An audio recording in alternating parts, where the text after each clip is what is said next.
मग आता कर्क राशीचं चिन्ह आणि कर्क राशीचं स्वरूप याबद्दल काय सांगाल?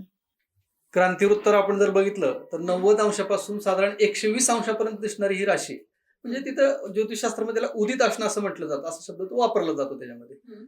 त्याचं चिन्ह जे आहे ते आहे खेकडा. आणि खेकड्याचं वैशिष्ट्य जर आपण बघितलं तर आपल्या लक्षात येईल की खेकडा एखादी गोष्ट पकडली की सोडणार नाही, असा त्याचा तो स्वभाव आहे, स्थायी भाव आहे त्याचा.